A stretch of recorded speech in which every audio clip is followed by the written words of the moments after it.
You know, Liberty Mutual Insurance customizes car insurance so you only pay for what you need. You know what? Honestly, that's all we really want, you know? Fairness. We want it in sports, we want it in life, to all be treated fairly. And what's more fair than having you only pay for what you need? Way to go, Liberty Mutual. This message was brought to you by the Liberty Mutual Insurance Company. Visit libertymutual.com to learn more.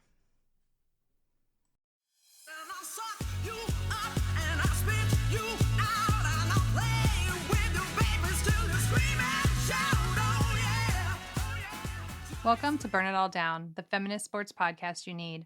I'm Jessica Luther, and this week I'm excited to be talking to Miran Fader, a feature writer at The Ringer whose work I've long admired. She's the author of a new book, Giannis, The Improbable Rise of an NBA MVP. But as I like to do, I'm going to let her introduce herself. My name is Miran, and I am a features writer. And I just really like telling stories of athletes who you think you know, and I like bringing the human side to sports. Not just a feature writer. You're now an author. Maybe I'm in denial.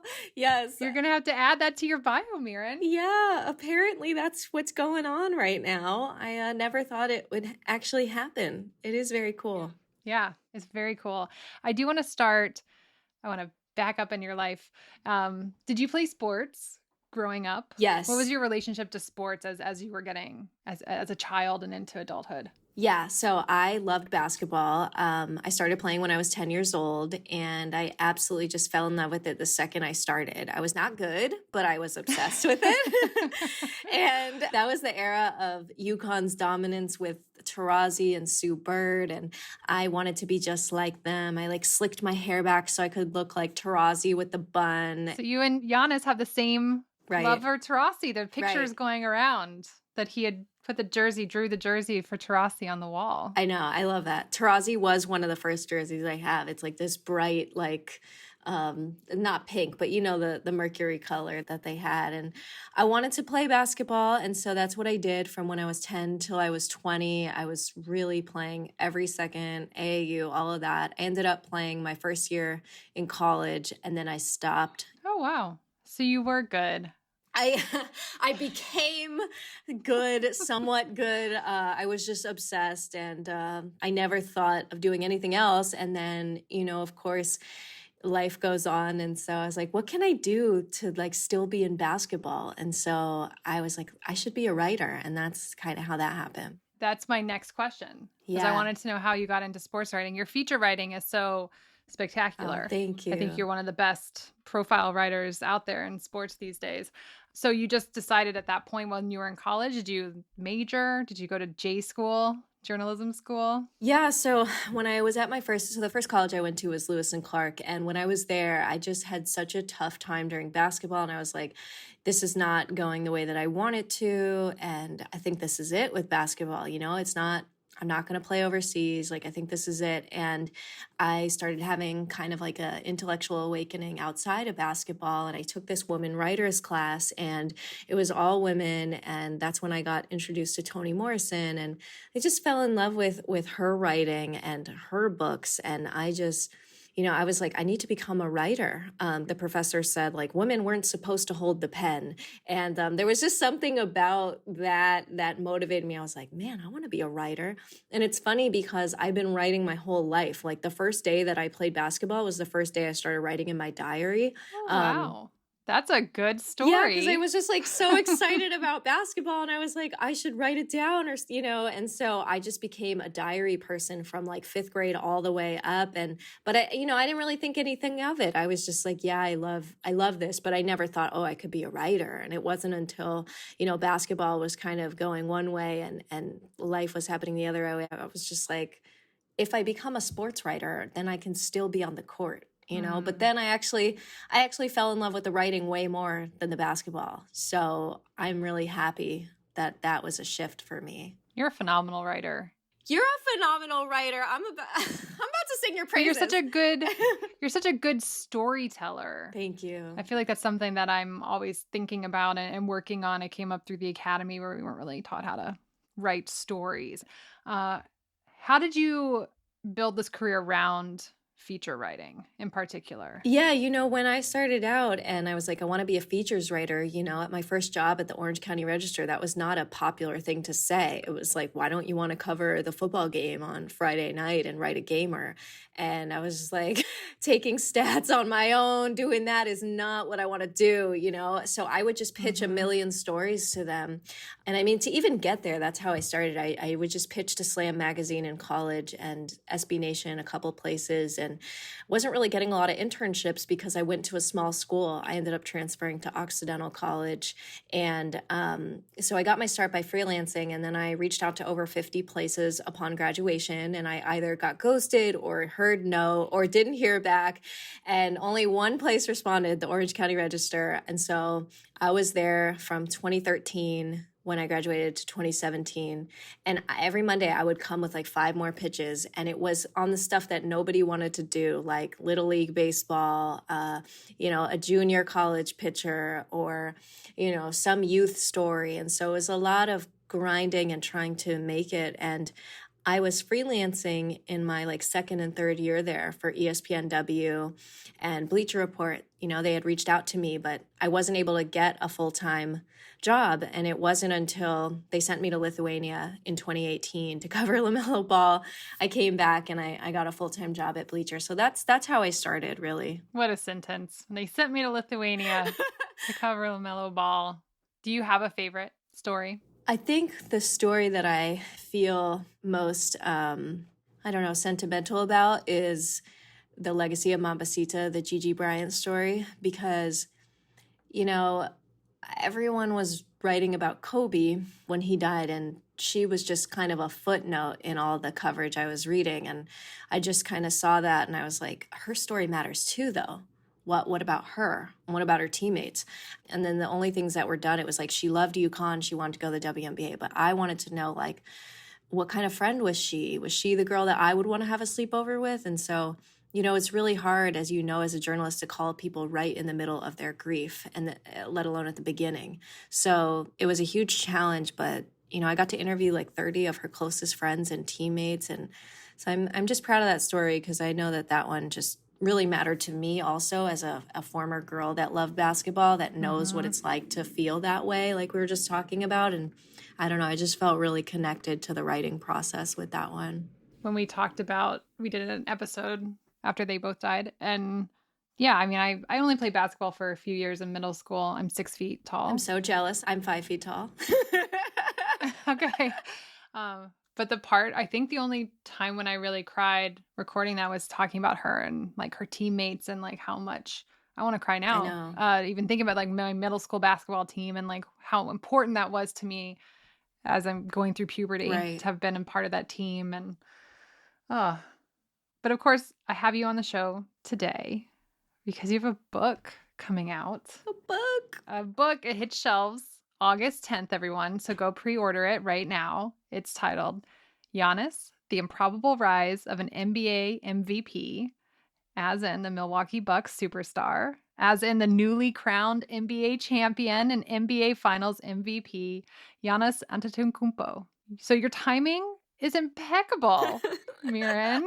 So tell me, let's start at the beginning of the book. Like, when did you actually decide to do a book on Giannis, and why? So I write at The Ringer now, but before I was at Bleacher Report, and this was summer 2019, and I saw that Alex, Giannis's youngest brother, was one of the top prospects in the area, and Bleacher Report liked to do a lot of, who's the next big prospect. So I was just like, I'm curious to see if this kid is good. Like, it must be hard to have 3 older brothers, let alone somebody like Giannis who's in the NBA. And Giannis hadn't won his first MVP yet, but he was a superstar for sure.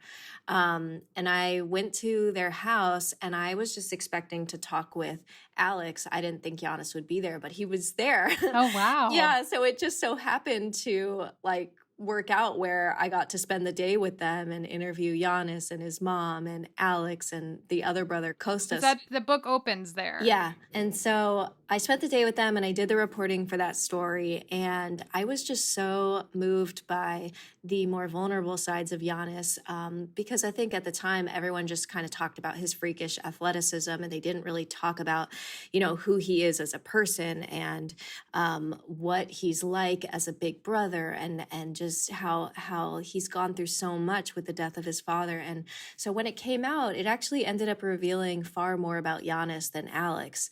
And I had been trying to write a book for a couple years, and as you know, it's like so hard to find a literary agent that believes in you and also an idea that they think will be, sellable and not just like a good story idea. I think that's the biggest difference between writing long form and books. It has to sell. And I sent it to this literary agent who was really the one, like I had talked to a lot before, and they're like, I like you, but you're too young, or you're on the rise, but not there yet. Or like, I like this idea. I don't think it'll sell. There was just like everything wrong all the time. But this agent was like great and just respected me and believed in me. And I sent him the story and I was like, what do you think? And he's like, yes, this is it.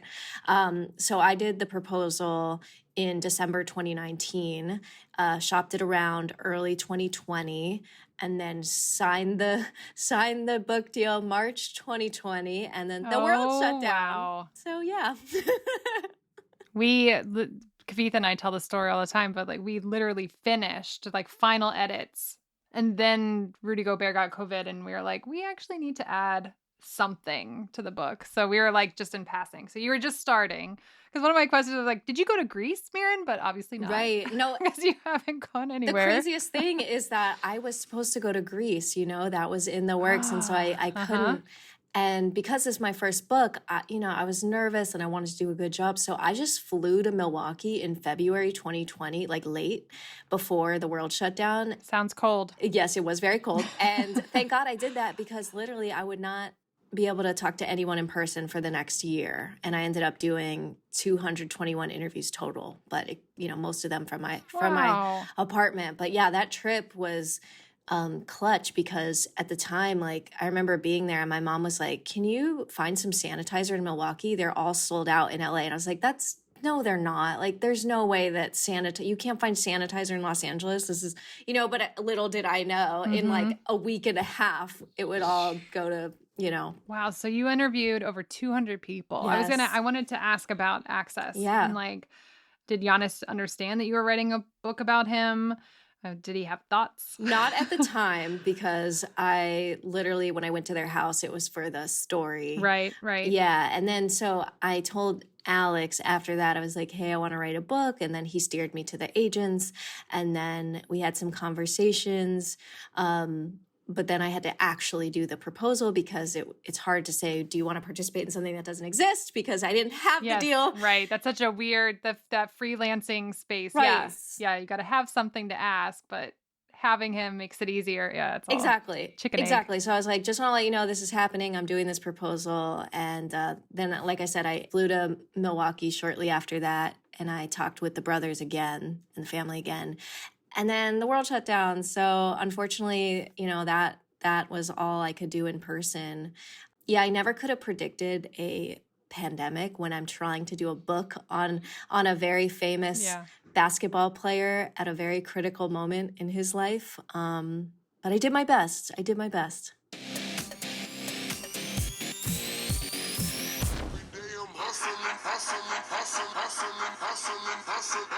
If you love listening to us here on Burn It All Down, then what's stopping you from grabbing a mic and starting your own show? And there's no better place to host than Blue Wire Hustle. Hustle was created to give everyone the opportunity to take your podcast to the next level. Or if you want to host a podcast and just don't know where to start, Hustle is the perfect place for you.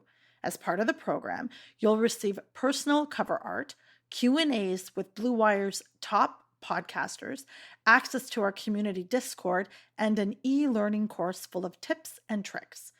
And on top of that, we'll help you get your show pushed out to Apple, Spotify, Google, Stitcher, and all other listening platforms. And the best part is, you can get all of this for only $15 a month, the same rate as any other hosting site would charge you just for the initial setup. So, if you're ready to do more than just listen to us talk about your favorite team, then make your voice heard in Hustle. Acceptance into the program is limited, so get your application in today. To apply, go to bwhustle.com/join. Check out the description box in this episode to find out more. But that's bwhustle.com/join.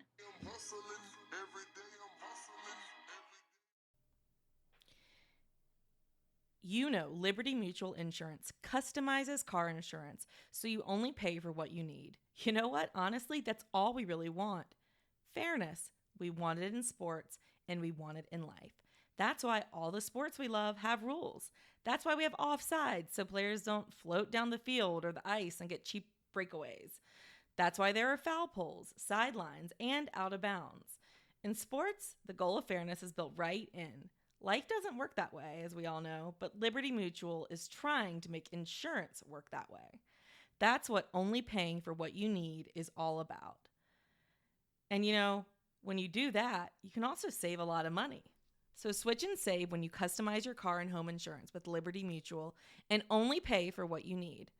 What's more fair than that? Way to go, Liberty Mutual. This message was brought to you by the Liberty Mutual Insurance Company. Visit libertymutual.com to learn more.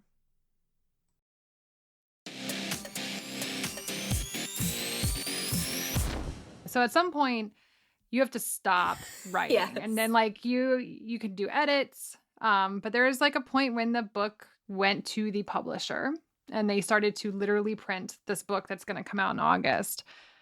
When was that? Because it had to have been before last week. Yeah. Oh my God. So it was due. So I got the deal March 2020, and then it was due March 1st, 2021. So the manuscript was in beginning of March of this year. And then we did edits, I would say, through that month. My birthday was April 5th. We were pretty much locked in April. So walk me through so people ask Kavitha and I these questions all the time because we had finished the book before we knew what was going to happen in the pandemic, and we had a whole book on sports, and it was like, how did you feel as everything unraveled? I was thinking about you because it was like he goes down in the conference finals. It looks like his knee is very bad and he will be out for a long time, and then he comes back and he doesn't just come back, he's spectacular in the finals, right? Like deservedly won the MVP. How do you, as the author of Giannis coming out and all, like, how did you feel during all of that? Well, he goes down and I lose my mind, and I'm terrified. And, you know, this whole thing, first of all, let me just back up and say the original peg for the reason why it was coming out right now is because we thought he would still be in free agency, and that would be the biggest storyline of the offseason. Ha ha ha. Yeah, so that's why I only had 1 year to do the book. Most people get like 2 years. But then in December, as I'm midway through writing the book before my March deadline, he says I'm staying. And I was like, well, at least I know the ending of the book. And so that was good. But then they decided to go on this incredible run in the playoffs and win the championship before I can write anything else. So we're actually in talks of potentially adding something to later editions. So I'm trying to figure that out right now. But, you know, you'll see in the way that it ends, I think it still very much holds up because it's the last chapter is titled Home. And it is very much him finding home, not just in Milwaukee, but home in terms of like a comfortability in himself, his identities, his life. This is just the icing on the cake, and the book is how he gets there. But I knew that, you know, there's a risk because I'm writing about somebody in real time. Whoever writes the second Giannis book is going to do such an amazing job because there's so much fertile territory left, and Giannis is going to accomplish so much. So I'm really looking forward to the next person's book. I think it's cool to have this as a moment in time capturing his journey in real time, because a lot of sports books are about retired people, and sometimes when the player is retired, he's looking back on his career with a kind of gauze, and you know, memory's a tricky thing. So I like that the memories were fresher and more in real time. Maybe you'll write the next one. Maybe. Yeah. I know it's such a thing to say to someone who just finished birthing a book. You're like, right. No, I definitely want to. I was like, you know, typical me, like, you need to have your book number 2 proposal in by December 2021. What's it going to be? And then they win the championship and everything goes crazy. And I'm like, okay, I'm not going to think about the second book for a couple months. So let me ask you about Giannis, the basketball player. I mean, anyone who watched last week probably has an idea of how to answer this, but like, what makes him so good? He's so passionate and he plays so hard. And he does things on the basketball court that are just so unique for somebody his size, like a near 7-footer to just take the ball from one end to the other. And when he goes into the paint, he's like, it's the most terrifying sight in the world. Like, there's nothing a defender can do. They're going to foul him or he's dunking on them. And, you know, people just love how every night he'll give it his all. He might struggle for sure. He might have bad nights, but he's never going to like not play hard. And I think that endears him to so many people. Yeah, we like that so much in our athletes, don't we? Yeah. Yeah, there's that work ethic or something. I agree, because it's really simple. Giannis's life, maybe it's been undercovered because it's, you know, maybe it's not as sexy, but it's literally just like work hard, be a good teammate, sacrifice, uplift others, be a good human. Maybe people don't want that story, but that's what it is for him.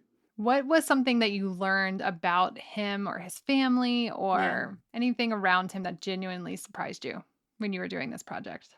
Well, first thing is that they didn't intend to come to Greece. They actually were supposed to, and they did go to Germany because his dad, Charles, was a soccer player and he was going to play there, and then he got injured. So Greece was like plan B. I wouldn't even call it a plan B. It was just something that they decided to do after going to Germany. You know, Greece is such a popular transit place for, you know, different types of immigrants or refugees going into different places. So it really ended up happening very serendipitously. And another thing I was not surprised to learn, but certainly very grateful to learn. There's nothing surprising about this, but a lot of the book talks about the racism that he experienced, not just growing up, but now. Even though he has morphed into a superstar and he is a national hero, there are so many racist comments about him in Greece and you know, murals desecrated with him. And so it was really important to me to have that in the book because I think it gets swept under the rug with his narrative. He seems like a nice guy. Mm-hmm, mm-hmm. He's very nice. I watched the Instagram Live the day after when he went to get Chick-fil-A. The Instagram Live. The Instagram Live. I mean, it was, and he seems very thoughtful in the way of like, before he turned the camera on the woman he was ordering from, he asked her if it was okay for him to turn. And I was like, I don't even know if I would. Maybe if I was an NBA superstar, those are the kinds of things I would think. But yeah, well, you just like describe what he's like in person, what it's like to chat with Giannis. Yeah, so my favorite memory with him was I was in their basement interviewing his brother Alex, and you know, Alex gets a phone call in the middle of the interview, and he just answers it and he starts speaking Greek, and so I have no idea who he's talking to. And then the call is like 30 seconds long. It's all in Greek, and then I was like, "Who is that?" And he's like, "Oh, that's my brother." And I was like, "Isn't he like here? You're talking about Giannis, right? Isn't he like upstairs?" And then he's like, "Yeah, he just want to check on me. He just want to make sure I was okay in my interview," which is just the most adorable, you know? And so he's just a big sweetheart, you know, and just so loving towards his brothers and his family. And he is so intelligent. He is such a pleasure to listen to. He's charismatic. He's somebody that vacillates between like goofball and prophet. He's very, very funny and he's very, very intense. And all of these sides, I think, make him just very curious about the world and empathetic and just easy to relate to. He is exactly, I think, the way everyone is coming to realize he is. That's so fun to learn that these guys that you like to watch play, that's how they operate off the court. Yeah, because I'm sure you've had this experience too, where we interview guys that are not so nice and it's not fun. And there's no reason. I mean, he could be however he wants to be. Yeah. And he'd still be a superstar, you know? Right. And so the fact that I just find him very charming whenever I see any videos of him. So you're now at the Ringer. Can you give us any hints as to what you're working on now, Miran? Well, I actually had a story come out today on this Indigenous runner. Her name is Rosalie Fish, and This is actually one of my favorite stories that I've done because it's an epidemic that I think people don't talk about as much, is the missing and murdered Indigenous women. And it is staggering, the statistics of Native women that go missing or are murdered with no consequences. And Rosalie Fish is a distance runner, and she's about to start running for the University of Washington. And when she races, she colors a red handprint over her mouth to signify the silencing of Native women. And she is a beautiful person. She is going to change the world, I think. I can see so many things that she can do with her life, and I think she's just beginning. And running was also a way for her to cope with intense struggles with her own mental health and with the trauma that her family experienced. So the article talks about intergenerational trauma with Native Americans and the boarding schools that members of her family were forced into. And there was actually a daily episode on the New York Times podcast last week about these boarding schools. So if anyone's interested, that story just went up today. And I have another story next week, shifting gears from track back to basketball, a draft story. So I'm excited about that. Do you sleep, Mirren? I feel like you're just always publishing these long, smart pieces. Can you see these bags right here? We got under. I tried to put on some concealer for you, but no. She looks perfect and beautiful, everyone. You cannot see those bags. I just feel like the last couple of days, like I haven't slept. It's funny. I had a 4:15 a.m. TV interview because it was on the East Coast, and I was like so paranoid that I wasn't gonna wake up. So I was like, I'm just not gonna sleep. I'll like sleep tomorrow or something. So I think after the book comes out, I'm going to take a very long nap for sure. That'll be great. Well, thank you so much, Mirren, for finally, we should have had you sooner, but finally coming on Burn It All Down. Good luck with the book. It comes out August 10th, and it's titled Giannis, The Improbable Rise of an NBA MVP. Oh my gosh. Thank you for having me. As I said before the pod, I'm a huge fan of yours, of this podcast, of all of you. So thank you for the work that you do, because honestly, like, it is so necessary, and I'm very grateful to be on here.